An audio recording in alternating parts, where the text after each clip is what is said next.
Welcome back to Rethinking Politics, episode 86. Today, we're going to take an interesting journey through some of the recent news events that bear repeating because when they're told in the news, when people describe these things, they go, oh yeah, this is what happened and this is what was supposed to happen, and you just move on. And I keep hearing things from these two events in particular that we're going to talk about where I'm just like, wait, stop. Why on earth did that happen? And then they move on to the next thing, right? We hear a second thing that I just think, what on earth? Who organized this? Why does it work this way? And it just keeps happening over and over again. So we want to kind of walk you through that journey, looking at these news headlines and reading some of the events that have happened. And the first one is dealing with Elon Musk and Twitter. Elon Musk, if you didn't hear, it's several weeks ago at this point. It will have been 3 or 4 weeks when this is published. Acquired 5%, he acquired 9.2% of Twitter's stock. And he failed to disclose that he had acquired 5% when he had acquired 5%. Apparently it seems like he bought all the stock relatively at once, and this was in mid-March. It was March 14th, I believe, that he acquired this. He announces it later in April, and according to the SEC, he actually only has 10 days to announce that he's acquired 5% or more. Right, or 5%? 5%? Again, this is so weird to me that I'm not even sure every time I talk about it or think about it, I have another question. Why on earth, Brad, does Elon Musk have to disclose when he gets 5% stock? I could get on the computer and I could buy some Twitter stock. It wouldn't even take long to organize with the way the internet websites are. If you make an account, you'd connect a bank account to it, and boom, you could have stock in 20 minutes. Why does Elon Musk have to disclose it at 5%? You know, that's an excellent question, Dan. And I'm going to refer you over to the third person on our podcast who understands these things, and they're going to go ahead and give you an answer on all that information.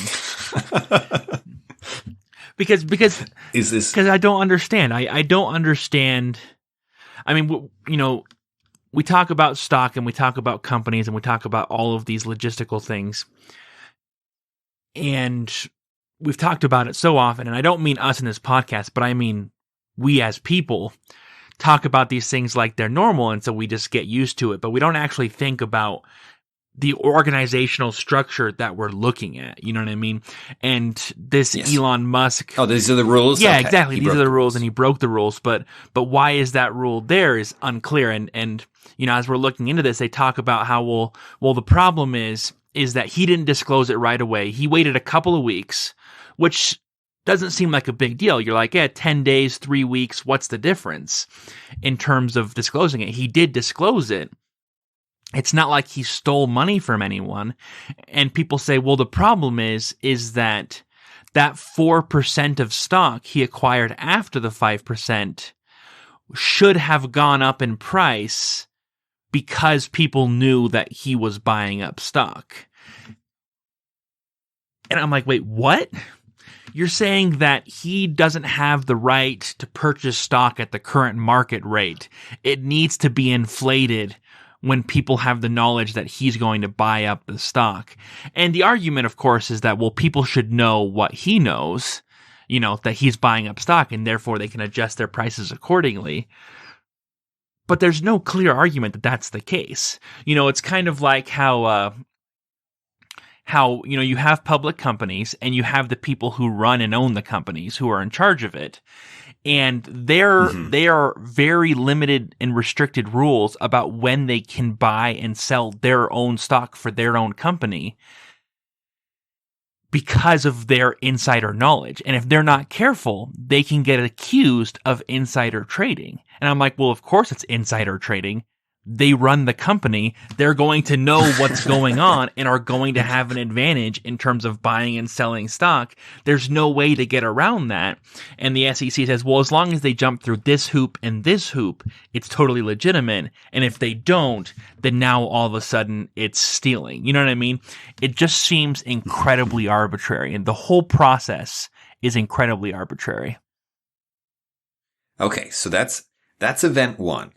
He passes 5%, and I like you. I'm just left kind of like, wait, okay, this is a random threshold, completely arbitrary. He's supposed to announce that would then, as you said, inflate the price of the stock. People will go, oh, Elon Musk wants to buy a bunch.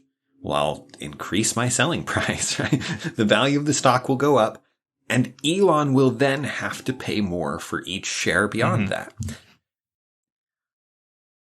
Elon Musk happens to be able to buy enough stock for it to actually matter for the way the company runs things, right? This is why this was news at all. Elon buying Twitter stock is a big deal, and we're going to get into why as we talk about further events down this chain. But Elon Musk can buy such things because he is ridiculously wealthy. And he is ridiculously wealthy because he can manage capital effectively so that you give him money and it becomes more money, right? You give him, you let him run a company, and that company becomes more profitable and it becomes more valuable. And not by some arbitrary measurement, but by the fact that that people value the stock more, right? People are going to invest in it more. And we've talked in detail about how Elon Musk's companies to some degree run on government subsidies. And so I've mixed feelings about his success. But I think even in a world where he didn't engage in businesses that benefited from those, Elon Musk, if you know anything about him, his work ethic is insane. Like the guy was going to be successful. I think you could put Elon Musk into virtually any system. And he would be near, he would rise. He would rise. And that's precisely the kind of person you want directing capital in a market. We've decided by putting this 5% disclosure that we want to prevent him. As a society, we want Elon running less or make things. it at least more difficult for him to acquire a larger share. Make it more difficult for him, yes. Yes. We want him to have, make it more difficult for him to have more say in companies. That's a choice we made, right? That doesn't have to be the case. That is the case. That's weird thing number one. So then, as we said, he acquired 9.2%, and he's offered a seat on the board. You can actually pull up the contract offered by Twitter on the SEC website, because something public trading company, right? Again, it's just odd. So in that contract, it says specifically, there's a clause addressing Mr. Musk, which sounds really weird. I've never heard him called Mr. Musk. It really highlights the unfortunate last name here. Mr. Musk will not be allowed as a shareholder and for 90 days thereafter, and it was a 4-year term as a board member, he would not be allowed to obtain more than 14.9% No, it's a 2-year term of the company. Was it 2 year term? Till Oh, that's right. 2024. What year is it? I knew it was 2024, and for some reason, I'm still stuck in the 2020 presidential election cycle, apparently. I only think in terms of 4. To be fair, politics. Many people are still stuck in 2020, so you're not alone there, Dan. No, me and most of America in one form or another. So, all right, 2-year term. 2-year term plus 90 days whenever it ends. He cannot acquire more than 14.9% of the company. Now, it's odd again that Twitter announced this and basically welcomed him to the board. And then it turned out he refused the position. Right? And people were like, clearly he bought Twitter, and he actually says this himself. He bought Twitter because he wants to influence Twitter. That's why he bought Twitter stock. He wants to be able to change the direction of the company. He seems to be more oriented towards free speech and allowing people to say things and so profitability. And Twitter's got a long history of not being profitable, so there's that. No, Twitter is not profitable. And as a side note, once he did disclose his 9.2% ownership, the stock hit its highest point yet. Right? Everyone was like, Elon's investing. Let me get in on that. maybe this isn't a sinking ship, or maybe this will make money this year or something. What does he see that we don't? So he gets offered a board choice. He declines. And the reason it seems is pretty clearly that clause that limits him to a 14.9% stake. Now, we've talked about this, and I can't find if this is a general thing, if board members are prevented from acquiring 15% of the company. That may be a common practice, or even an SEC requirement or something, SEC requirement. But it's at least a particular clause in this contract. And Elon wanted more. And he, for whatever reason, decided a board position was not going to be influential enough, and he didn't want that limitation on buying stock. So he refused. And then he offers to straight up buy Twitter. He gives them a final and best offer, as he described it. And he instructs them, he tells them, you would be foolish if you don't put this in front of the shareholders. So, which brings up another strange thing. You have the board, which I guess this isn't particularly strange. This is just how the organization of public companies works. You have the board, which runs the company. And then you have the shareholders, who actually include, a much larger group, everybody who holds shares. And the shareholders, of course, their influence is limited by the amount of shares they have.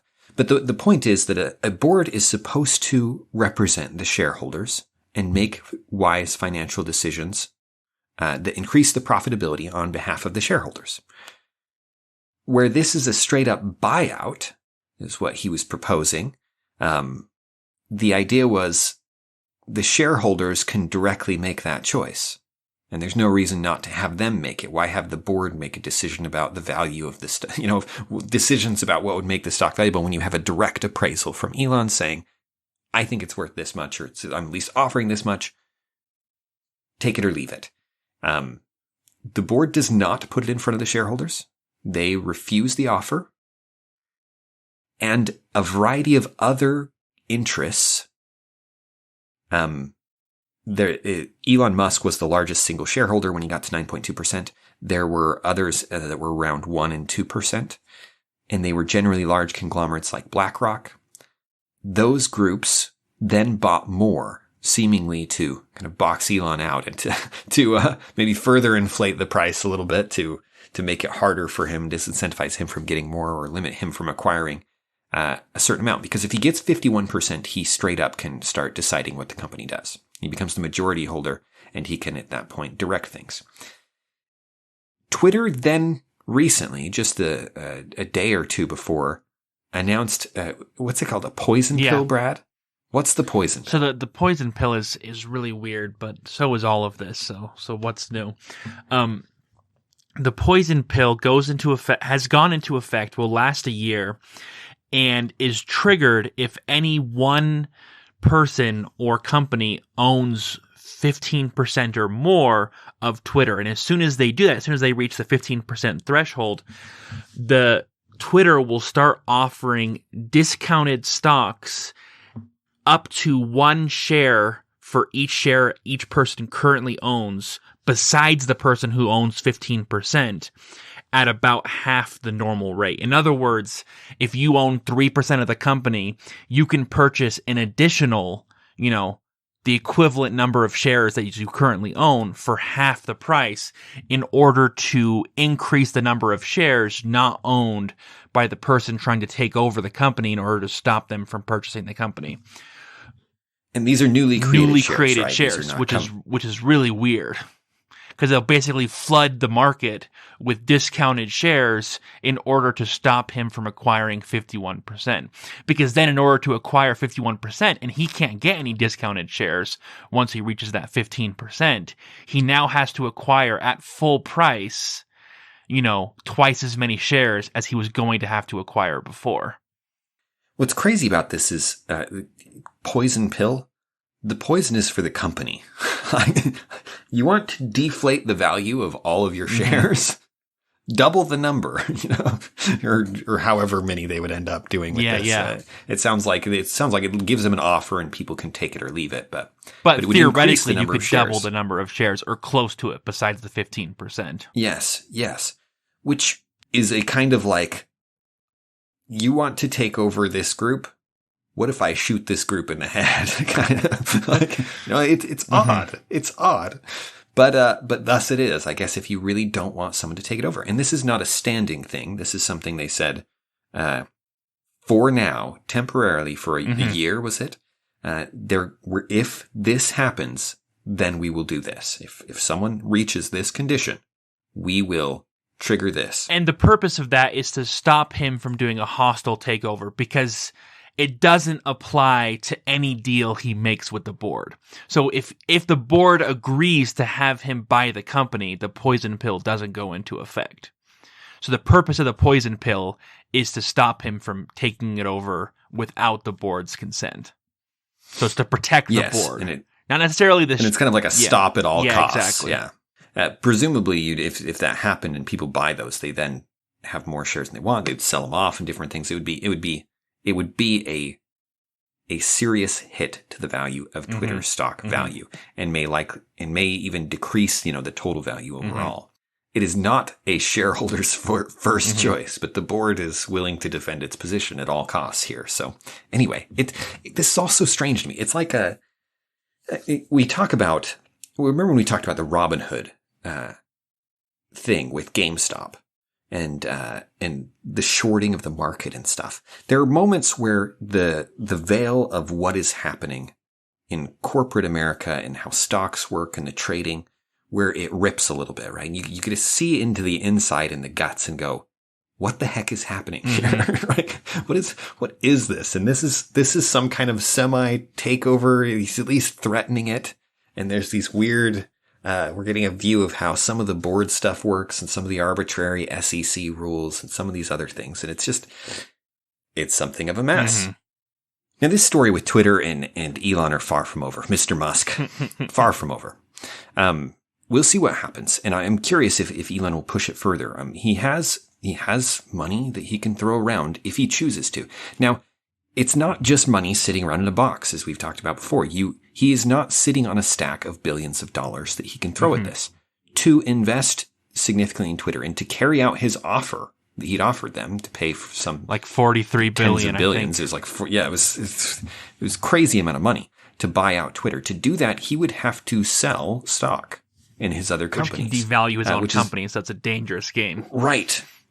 He's transferring the weight of his say in his companies to Twitter, and it would affect the internal workings of his company. This is not someone pulling money out of a mattress, right? This is something entirely different.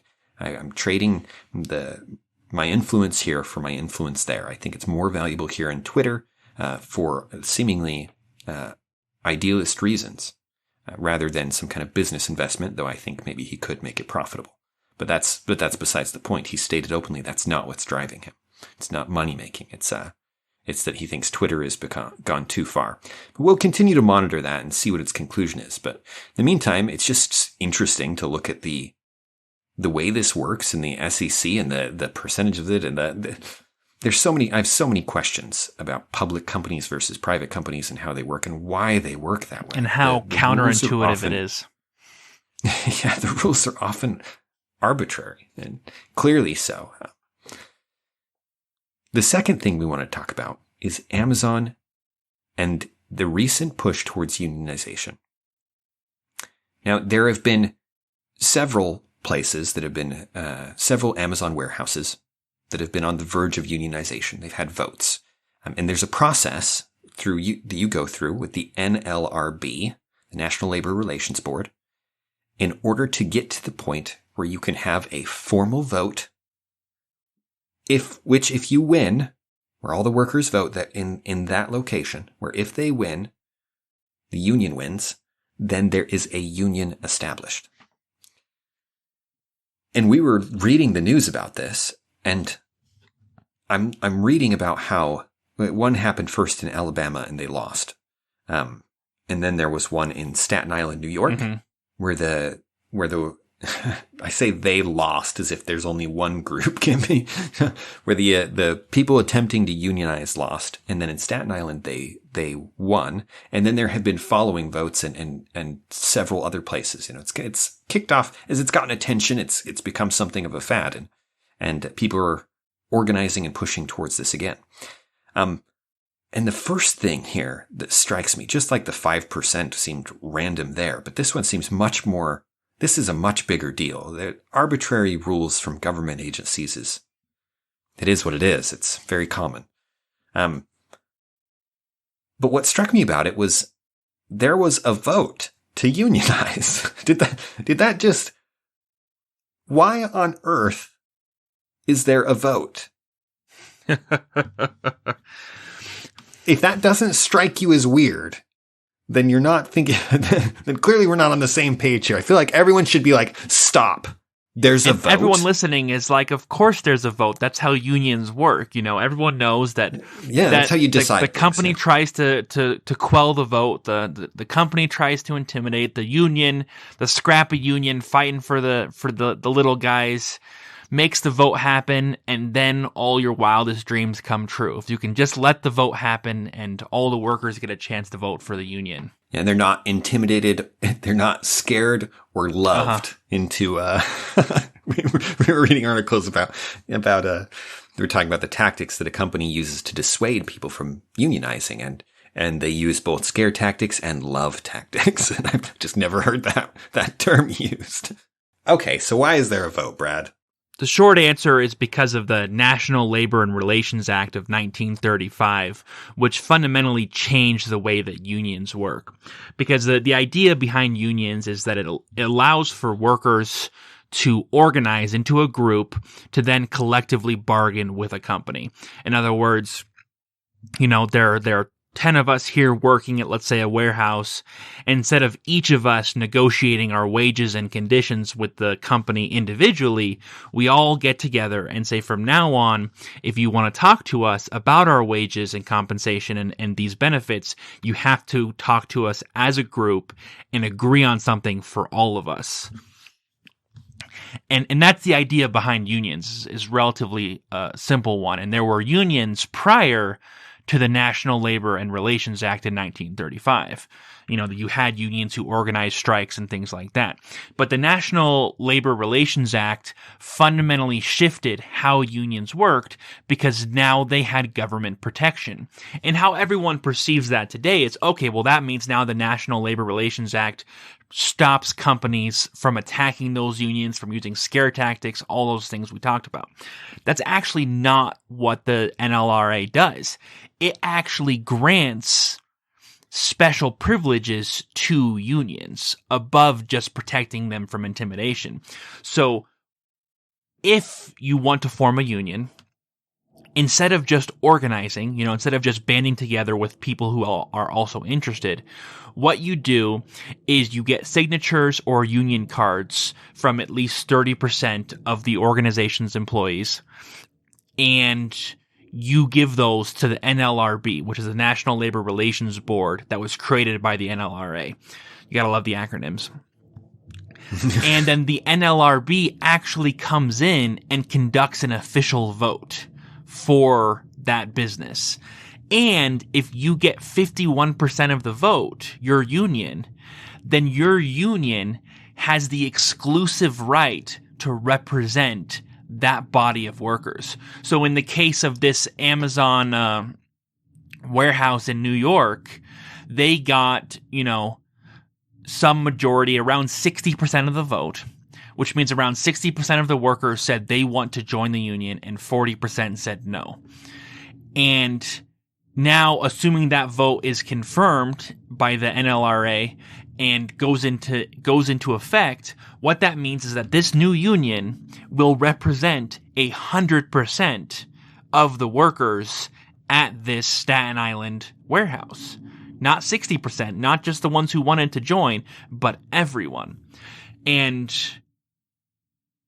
you may ask the question, well, at that point, is that really voluntary organization, or is that something different? And the answer is, yeah, it's something different. It's still democratic. It's something different. But no, what you have is actually similar to how governments form, which is that once you get majority vote, you can actually force everyone else to be a part of your government.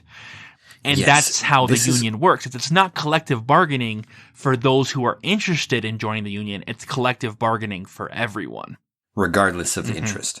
This is the strain. This is why it struck me when I was under the impression, I'm apparently naive to such things. I didn't know how unions worked within the U.S. How the laws work that govern them and such. If Brad and I go and we join some kind of club. And the only club that comes to mind is the Rotary Club. Nobody joins clubs anymore. Wait, nobody, apparently. If the only one I can come up with is you're the not Rotary. A member of the Rotary Club already? I'm not. So the world is full of voluntary organizations. And those voluntary organizations often have some kind of governing charter.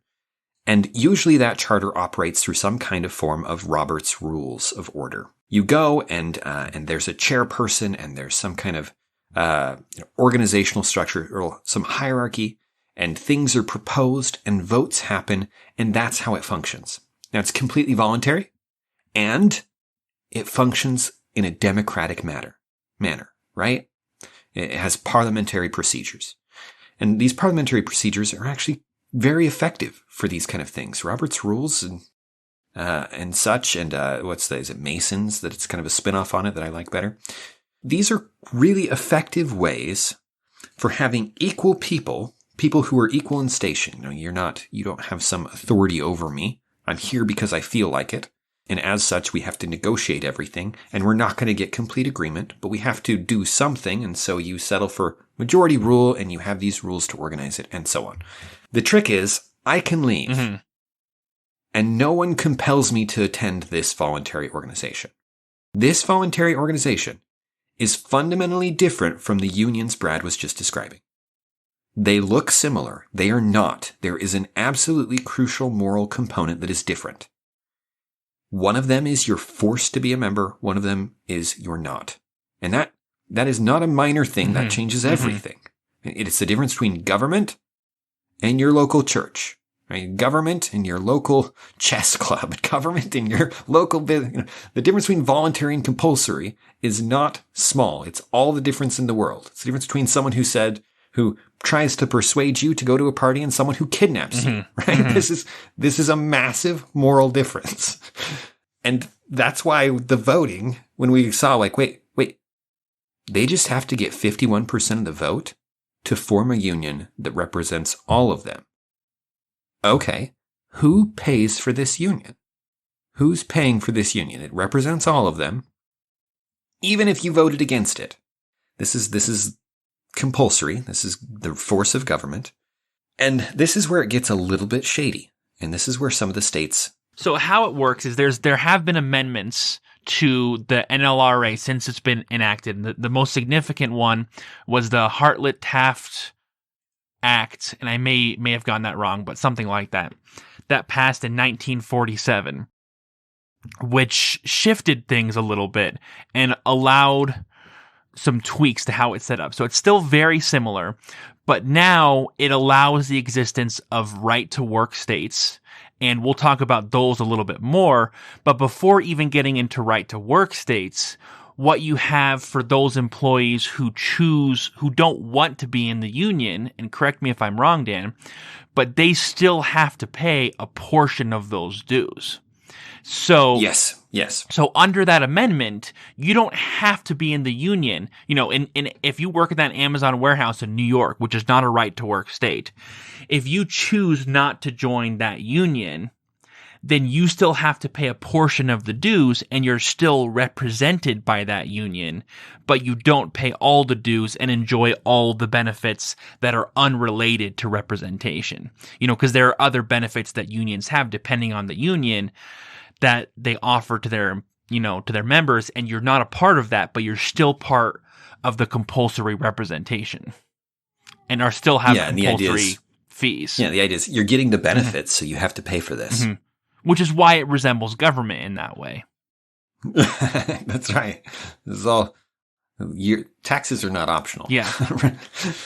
And this is essentially a form of taxation. You're all part of this warehouse, and this benefits the warehouse. Therefore, you have to pay for it. And as you said, they've distinguished a few things out of that. But the things directly related to the collective bargaining and representation, that stuff you do have to pay for, even if you voted against the union and didn't want to be a part of the union at all. This ties back to what Brad was saying earlier about this is because part of winning this vote is the exclusive right to represent workers in this place. And that exclusivity is really, really important for understanding this. It is a monopoly for all intents and purposes. If I want someone else to represent me, I don't get a choice. I'm represented by the 51% decided. Yeah, that 40% at Amazon can't choose a different union to represent them. They now no longer have a choice. I can't get someone private to represent me, which is always an option. I could go and or hire represent someone. Yourself. Or represent myself even. That's right. I can't even represent myself. That is a legally granted monopoly. You were describing unions earlier, Brad. I can imagine what a union is. It's where the employees get together and they coordinate, right? They can choose to give money to a common pool that's used to pay for somebody to represent them who's going to do a better job than they're going to do at representing themselves. And there's absolutely nothing wrong with that, right? If that's better for you, go for it. That's not what's happening here. What's happening is a 51% group voted. You get a 51% vote and you get a government granted monopoly over representation that precludes any other form of representation for the individuals involved. And that under these laws, the union is using force in two ways. Number one, they're using the government force. The NLRB forces the employers to negotiate with that union. And there are strict requirements about what the employer has to do. Like the employer has to meet with them in good faith, which stipulates things as strange as them having an open mind, which is insane that's codified in law that they are codifying a mindset because it's so nebulous, which leaves so much room for interpretation by the NLRB about whether or not the business is negotiating in good faith with an open mind or is just going through the motions. And as Dan pointed out earlier when we were talking about it, well, the obvious way you'd be able to tell they have an open mind is if they're making concessions. In other words, if you have an employer who's negotiating with a union and is refusing to budge, maybe they actually have a really good position and they don't feel the need to negotiate with this union. You know, they feel like they can get workers somewhere else. And therefore, even though they're considering all the facts, they're choosing not to give in to the union's demands. Or maybe the union's demands are really exorbitant and over the top. The union can then go to the NLRB and say, hey, look, they talked to us, but didn't concede on a single point. Clearly, they didn't come in good faith. Clearly, they don't have an open mindset and can, use the NLRB to then punish the corporation. That's the first instrument of force that the union is using. I don't know how you prove you have an open mind unless you're giving concessions. I don't think there's any other way, right? How on earth do you positively prove that I have an open mind? Yeah, that I've considered everything and I'm totally open to it, but then rejected it. Yeah, if you reject it, you don't have an open mind. The weight of that legal statute is to force compromise from the employers. But then the second way that the unions are using government force is to force the employees, not the employers, the actual employees, to be a part of their union and be represented by the union. So both in compensation and in exclusivity, that they can't use another union, they can't do any of these other things. And that's really important to differentiate because it doesn't have to be that way. If you didn't have the NLRA, you could have a situation where one warehouse, which if it's an Amazon warehouse, could have thousands of employees, could have 2 or 3 or 4 or 5 different unions representing those employees and having the power to collectively bargain only for the employees who actually want it. Yeah, and by collectively bargain here, we don't mean a legal entity forcing them to the table to have an open mind. No. We mean exactly what the word seems like it should mean, which is where 5 people bargain as a group rather than as individuals. Or 600 and say, hey, we'd like to negotiate with you. There's no law forcing you to negotiate with us. But if you don't negotiate with us, then all 600 of us are going to walk away from the table and may strike, and that's going to impact your operations. Yeah, it's just odd because looking into this, you stated those 2 differences very clearly. I think those two forms of force. The idea of unions is a good one. Like it's maybe not in every circumstance, maybe not for everybody. But the principle behind it.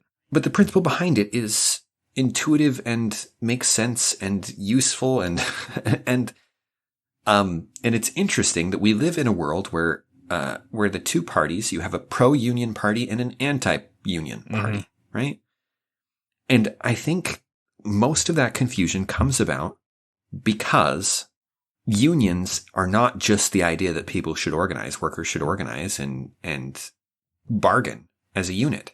That's not what unions are in the United States. Unions are a legal entity governed by the NLRA and the following legislation that modifies it, that establish monopolies of representation that force people to pay them dues. So Republicans came up with a solution to this problem called the Right to Work Act. And I probably shouldn't be so dry in my tone. If you could see my face, you could see that I'm smiling. Because the solution to this problem seems to be, what if unions were actually not these strictly legally defined things that impose on businesses and employees and force them in ways that are strange and require the government and distort various the interests of both the companies and the employees. Instead, what they said was, it's wrong to force someone to pay dues to an organization that they don't support, which is true. So, instead of having to pay a portion of it, if you don't want to be a part of the union, we're going to say you don't have to pay any of it if you don't want to be a part of the union. But the union still gets exclusive rights. It still gets the employee side, right? Or employer side, where it's forcing the business and has to negotiate with them. And it still is representing the entire warehouse. Which means that it's still stopping you from being represented by someone else. So you're still not completely free, even as an employee. Yes. But it's also forced to argue on your behalf, and you get to pay it nothing. And so I'm reading a bunch of articles from people that are pro-labor, which generally means you're you probably would have signed on to FDR's bill here, that we've been discussing, the NLRA, that created the National Labor Board. But these pro-labor people are arguing, wait, this isn't fair. They're getting benefits and they're not having to pay for them. Now we got another instrument of force against the unions. Now you're forcing the unions to represent people who aren't paying them. Which makes sense, right? That makes sense that would be a problem. Because why would you pay for the union dues if you know you're going to be represented either way? Be like, okay, well, I'm definitely not going to pay and just enjoy all the benefits. Sounds fantastic. Yes, you're going to get people who want the union, who like it as it is, who aren't going to pay for it, who aren't going to contribute. The right to work laws, which now exist in 27 states, did not solve the problem. They put a Band-Aid solution that in some ways amplifies the problem. And just creates new distortions. Yes, it creates new problems, new distortions. And this is why can't we ever strike laws from the books? Dang it. I mean, why can't we ever be like, actually, that didn't work. Let's do something entirely different, or let's not do that at all, right? I was reading you can find various interviews on this, because labor in Europe and other countries looks very different. If you look at the numbers of people who were in unions in the US, in the private sector, it used to be 34%, I want to say, maybe it was 32, low 30s, around the time that the NLRA was passed in 1935. Since then, it has plummeted. It is now single digits. The public sector, is around that same original number. I think it's 34% right now-ish, or 2020-ish. And it's varied slightly, but it's been pretty steady. And the reason for this is that public sector unions are entirely governed by national laws. Or at least, I guess, national public sector unions are entirely governed by national laws. And that protects them to some degree. And the state ones and things operate differently because you've changed one really important detail. The employer that the unions are negotiating with are legislators. Ultimately, it's the legislators who are deciding the funding. It's the legislators who make laws about pay and things. They're negotiating with other public officers. The school, the teachers union is negotiating with the state school boards. Yeah, but instead of government intervening between two private parties, it's now a negotiation between government and a private party, which, as we've talked about before, when we talked about unions and the port cities in California, how quickly problematic that becomes. Yes, there's actually no reason to refuse their demands because you actually want their political support. When you're not governed by profit motives. When you're not profiteering, then you're like, oh, well, we'll give you anything, no problem. All we care about is the good of the people. See our last episode on profiteering for more information on why that word is dumb. Yes, if you don't have a baseline, right? If your costs, if you don't actually have to run a business where you have to meet certain cost expectations, and you can just flip a switch and raise some more money in the form of taxes. Now, taxes are unpopular; it's not that easy, but it's a very different mechanism. Then the incentives are different.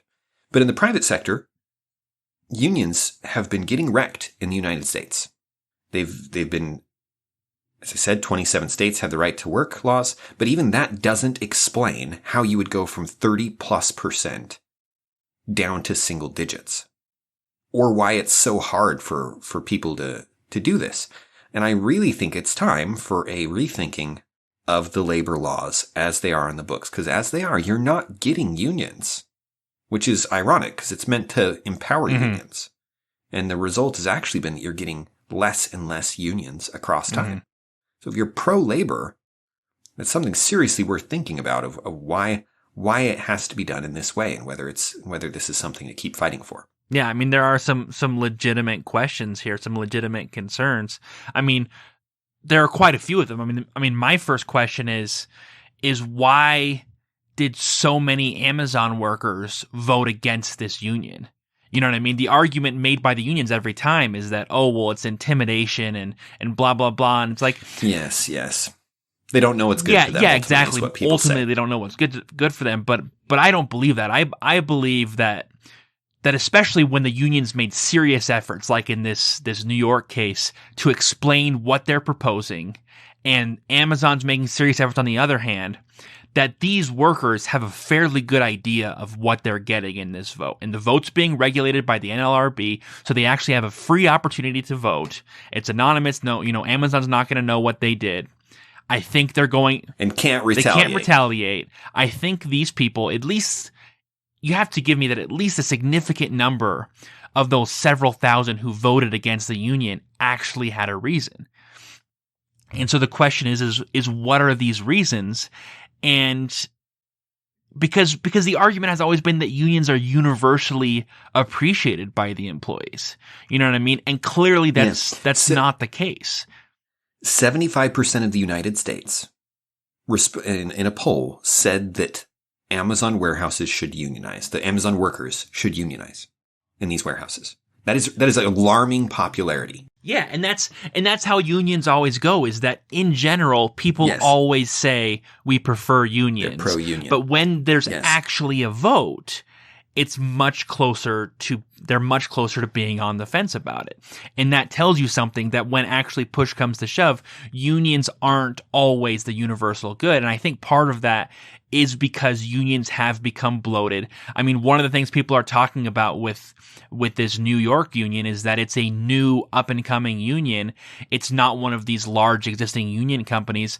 And part of it is because I think these huge bureaucracies for these huge unions get really expensive, which results in expensive dues that turn people off to wanting to join the union. You know, if you're paying a significant percentage of your wages to this union on top of everything else that you're paying, that can be a huge setback, you know, and can be devastating financially, and it may ruin any positive benefit from increased wages. You know, what's the point of getting a 10% pay bump if I'm paying 15% in fees? Right. And I can imagine so many ways in which a union could be helpful, even in small ways.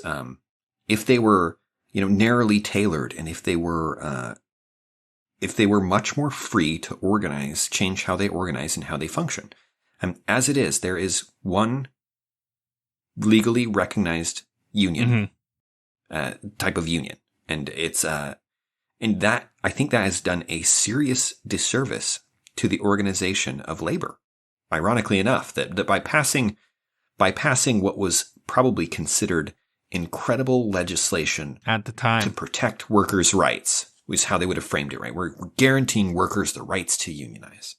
That ironically, they may have done unions in general, and thereby employees in general, a serious disservice by limiting the forms and ways in which they could organize to argue these, you know, to be represented before the employers. You could have private firms that are very effective at advocating for pay increase and other things that could organize and that could be worth paying for. And that would be counter to these laws, right? You could have all kinds of ways that unions could have adjusted to the market and to changing times and to changing expectations, and have continued to be successful and play some role in the negotiating process. Instead, they've been almost stamped out in the private sector. And I think that's entirely due to it's not because big businesses won and they have filled their employees with proper propaganda. I was saying they have reasons for rejecting these unions. And if unions could adjust, which they and businesses, these evil big businesses, so-called, have legitimate reasons for not wanting unions because of these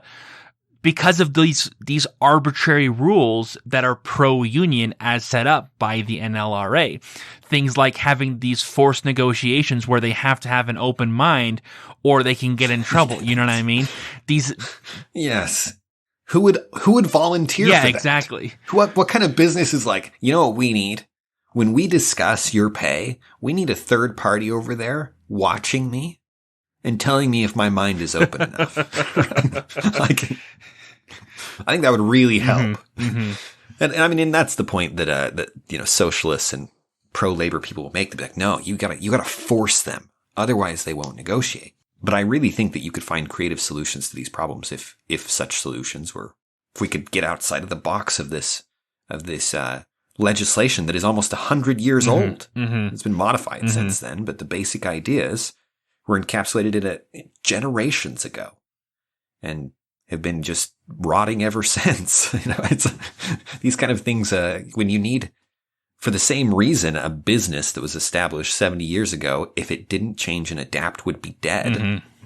The form of unions needs to change and adapt. Yeah, and as long as these laws are on the books, they really can't. And so what we need is an overhaul and something that's completely new and that's focused on protecting people's right to organize, but not granting exclusivity and monopolies, because that limits the ways they're able to organize and the kinds of things that they're looking to do. And it results in these very restricted versions. But instead of having some kind of legislation that did things like, you know, reasonable things like protecting against retaliation against employees organizing, you know, giving them some kind of framework in that sense, in actual protection, but instead letting them be free to organize in any way they want, and businesses and unions to interact in any way they choose to, making it a voluntary association, would definitely shift things. And with that, thank you for listening. This has been an episode of Rethinking Politics. You can find us on all of the major podcasting apps or on YouTube. You can reach out to us at rethinkingpoliticspodcast@gmail.com, or you can visit our website at rethinkingpolitics.podbean.com, where you can support us via Patreon. Thanks, and have a wonderful day.